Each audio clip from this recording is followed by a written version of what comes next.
Assalamualaikum warahmatullahi wabarakatuh. Perkenalkan, nama saya Waiski Rinaldi dari Fakultas Ilmu Komunikasi dari Universitas Ibnu Khaldun Jakarta, semester 7 pagi, jurusan atau konsentrasi di Humas ya. Baik, di sini saya membuat video ini untuk pemohonan tugas dari mata kuliah Media Relation sebagai pemenuhan dari ujian tengah semester. Untuk tugasnya itu adalah membahas tentang materi dari awal pertemuan hingga sekarang ya, atau sebelum UTS. Baik, kita langsung saja ke materi yang pertama, itu kita membahas mengenai Cyber Public Relation. Pada poin pertama, kita membahas fenomena baru dalam studi public relation. Kepercayaan publik terhadap institusi atau lembaga tertentu, baik pemerintah maupun swasta, menjadi sebuah modal sosial yang sangat berharga karena menentukan proses keberlangsungan organisasi selanjutnya. Sebaliknya, ketika institusi atau lembaga tertentu harus dilanda krisis kepercayaan publik atau distrust, maka situasi ini akan menjadi sebuah persoalan tersendiri bagi institusi terkait. Sebab kepercayaan publik atau trust publik akan tercederai apabila informasi yang diproduksi dan dipublikasi melalui media publik banyak mengandung pesan rekayasa, manipulasi juga, dan hanya sebatas untuk memenuhi kepentingan sendiri. Apalagi ruang informasi dalam media cyber harus menutup diri dari respon publik, sementara ketersediaan fasilitasnya memungkinkan terjadi keleluasaan akses bagi publik. Hal inilah yang akan menjadi persoalan baru sebagai fenomena dalam lingkungan cyber public relation. Ya, untuk poin keduanya kita lanjut, yaitu kita membahas tentang realitas di lingkungan media cyber. Tingginya penggunaan internet di Indonesia salah satunya dipicu oleh terbukanya akses informasi publik bagi masyarakat ya, sehingga dalam sehari-harinya dapat terlibat secara aktif dalam proses komunikasi. Keterbukaan akses informasi dalam media cyber ini memperkuat bagaimana lingkungan baru dalam dunia cyber sedang terjadi, maka tidak menutup kemungkinan bahwa proses digitalisasi dalam lingkungan cyber juga membuat kalangan praktisi public relation ikut merangkul sebuah media cyber sebagai bagian yang tidak bisa dipisahkan. Dalam konteks ini, Grunig menyebutkan bahwa media sosial sebagai bagian dari jenis media cyber dapat dipertimbangkan sebagai bentuk baru dari pelaksanaan public relation. Di dalam praktiknya sendiri, public relation dapat memanfaatkan ruang media cyber sebagai upaya dalam merevolusi pekerjaannya, sehingga public relation menjadi lebih strategis, global, interaktif, berlangsung dari dua arah, dan simetris atau dialogis, serta pelaksanaannya bisa dipertanggungjawabkan secara sosial.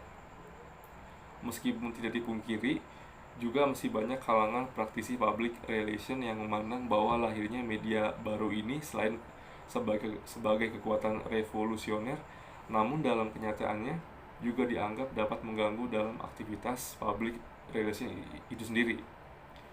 Fenomena baru yang ditampilkan dalam ruang cyber ini tentu sangat menuntut terutama pada pelaksanaan public relation agar dipertimbangkan sehingga dapat mendukung terhadap pelaksanaan tugas dan fungsi public relation yang lebih baik. Lalu lanjut ke poin ketiga, yaitu kita membahas tentang trust public sebagai harapan. Perkembangan teknologi informasi dan komunikasi ini diyakini mampu mengubah pola komunikasi public relation yang sebelumnya dilakukan dengan cara yang sangat sederhana dan konvensional, seperti komunikasi yang berlangsung linier, yaitu proses komunikasi dari atas ke bawah atau dari bawah ke atas semata. Selanjutnya, perkembangan PR baik sebagai ilmu maupun profesi ini dapat mempengaruhi pelaksanaan PR sendiri atau public relation.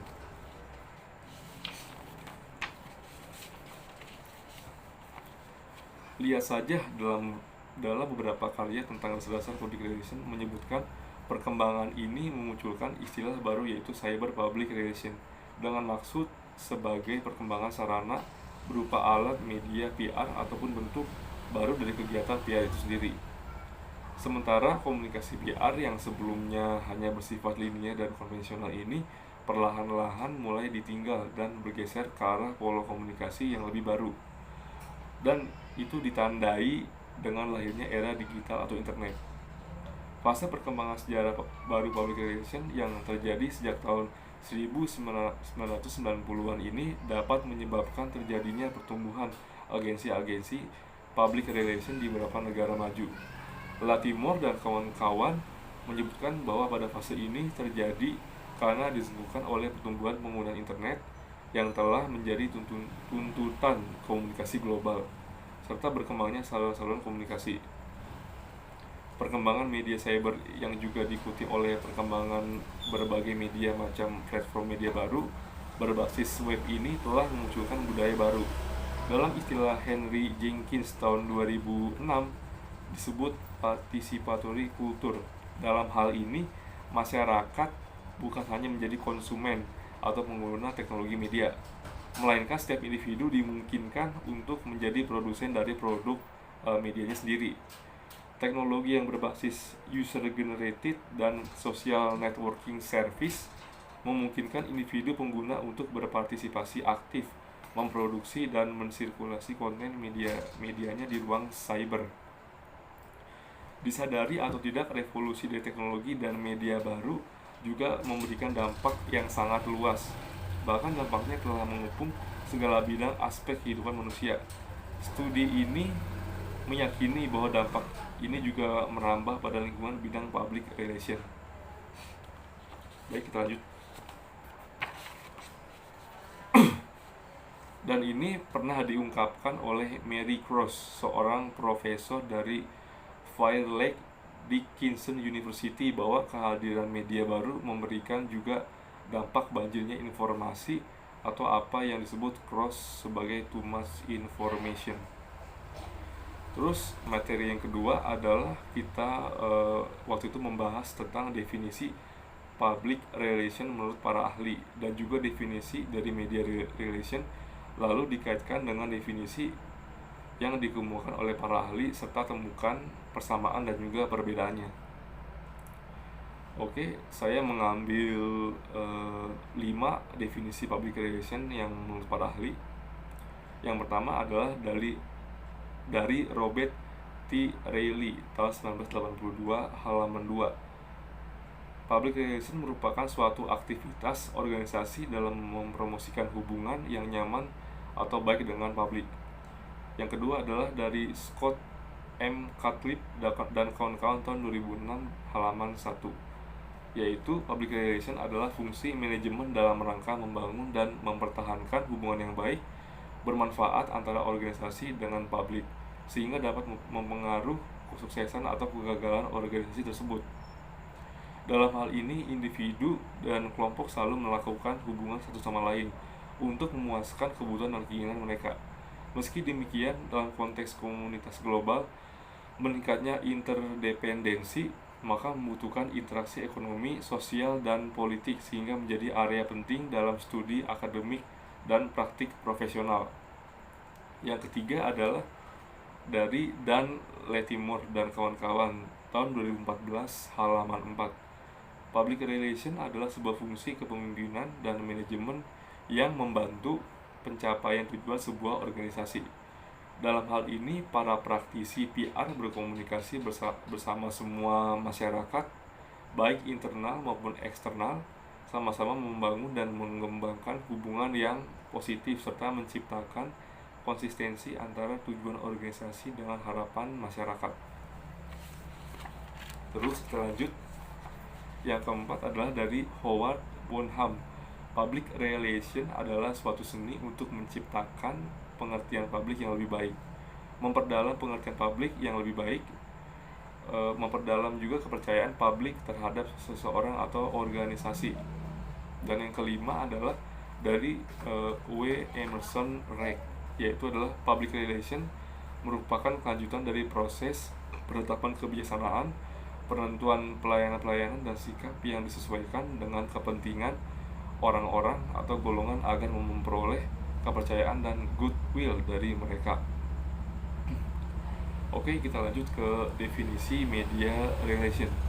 Yang pertama adalah media relation merupakan sebuah aktivitas yang dilakukan oleh seorang public relation yang berhubungan dengan media massa.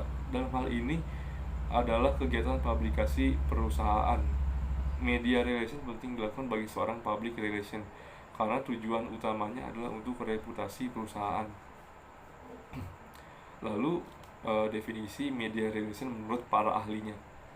Definisi media relation menurut Iriantara Yosal dikutip tahun 2008 halaman 89, halaman 91 dan juga halaman 14, yaitu dikatakan bahwa agar relasi dan komunikasi dalam publik organisasi dapat terbangun dengan baik sehingga terjalin dan terpelihara dengan baik, maka penting dapat mengembangkan strategi dalam menjalankannya, yaitu strategi dalam berkomunikasi dengan publik dan rekan media yang mengadai sasaran kegiatan komunikasi dan relasi satu perusahaan atau organisasi melalui praktek public relation. Strategi pada dasarnya merupakan sebuah kebijakan untuk mencapai tujuan. Sedangkan tujuan kegiatan public relation merupakan penjabaran dari tujuan yang hendak dicapai perusahaan. Sehingga tujuan media relation pun akan terkait dengan tujuan perusahaan itu.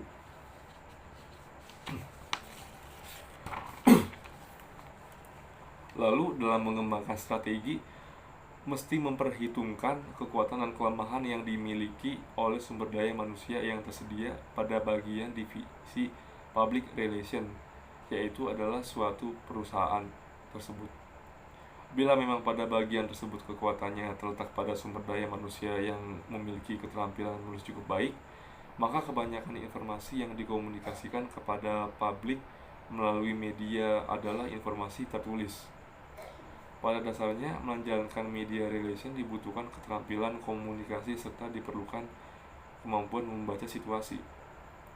Lalu dikaitkan dengan definisi media relation dan juga definisi media relation yang dikemukakan oleh para ahli. Yang pertama adalah media relation adalah aktivitas yang dilakukan oleh public relation yang berhubungan dengan media massa untuk meningkatkan reputasi atau citra baik sebuah perusahaan, dan untuk melakukan itu diperlukan sebuah strategi agar relasi dan komunikasi antara perusahaan, organisasi, dan publik dapat berjalan dengan baik. Strategi adalah tujuan dari public relation itu sendiri dan juga merupakan penjabaran dari tujuan perusahaan. Strategi tersebut harus dikembangkan dengan perhitungan kekuatan dan kelemahan yang matang karena tergantung sumber daya manusia atau yang tersedia pada sebuah divisi public relation itu di perusahaan. Kalau sumber daya manusia di perusahaan tersebut cukup baik dalam menulis, maka informasi yang diberikan ke media massa adalah informasi tertulis. Lalu persamaannya adalah persamaan antara definisi media relation yang ditemukan oleh para ahli dari Iriantara Yosal terletak pada poin reputasi perusahaan, yaitu dijelaskan bahwa media relation penting dilakukan oleh seorang public relation karena berhubungan dengan media massa untuk meningkatkan reputasi citra baik sebuah perusahaan, dan untuk melakukan itu diperlukan sebuah strategi agar relasi dan komunikasi antara perusahaan, organisasi, dan publik dapat berjalan dengan baik. Perbedaannya itu adalah terletak pada poin media relation dibutuhkan keterampilan komunikasi serta diperlukan kemampuan membaca situasi. Sedangkan definisi media relation yang saya cari waktu itu, di situ dijelaskan bahwa aktivitas media relation hanya kegiatan publikasi perusahaan dan juga reputasi perusahaan yang penting untuk dilakukan. Terus yang ketiga adalah materi terakhir mungkin ya, adalah materi yang mengenai teori media relation, yaitu media relation erat kaitannya dengan pendekatan model agenda setting. Dasar model ini adalah sejumlah isu atau topik yang memperoleh perhatian media yang akan dipandang sebagai hal yang penting dalam periode tertentu. Asumsi agenda setting menawarkan suatu cara menghubungkan penemuan-penemuan dengan kemungkinan efek terhadap opini, karena pada dasarnya yang ditawarkan adalah suatu fungsi belajar dari media massa, sehingga diharapkan isu yang dijadikan fokus utama media massa bisa berdampak pada perubahan opini publik. Menurut Mick Quayle dalam buku Mass Communication Theory, Agenda setting menyimpan 3 jenis agenda, yaitu agenda media yang menjadi prioritas media, agenda publik yaitu isu-isu menonjol yang menjadi opini publik, dan agenda kebijakan yaitu isu atau usulan kebijakan dari para pejabat atau politisi. Oke, kita lanjut. Media massa memberi ruang khusus perhatian serius kepada isu publik. Apakah isu publik tersebut sedang menjadi bahan perbincangan atau update di kalangan masyarakat? Dalam model agenda setting, isu publik ini merupakan objek media massa. Oke, paparan mengenai teori agenda setting termasuk di dalamnya agenda media, agenda publik, dan agenda kebijakan merupakan sebuah wacana yang menarik dalam kajian komunikasi massa. Banyak isu yang menyita perhatian publik, namun karena tidak dikelola secara cermat, akhirnya gagal memengaruhi persepsi dan menjadi agenda publik, atau tidak mampu membangun opini publik.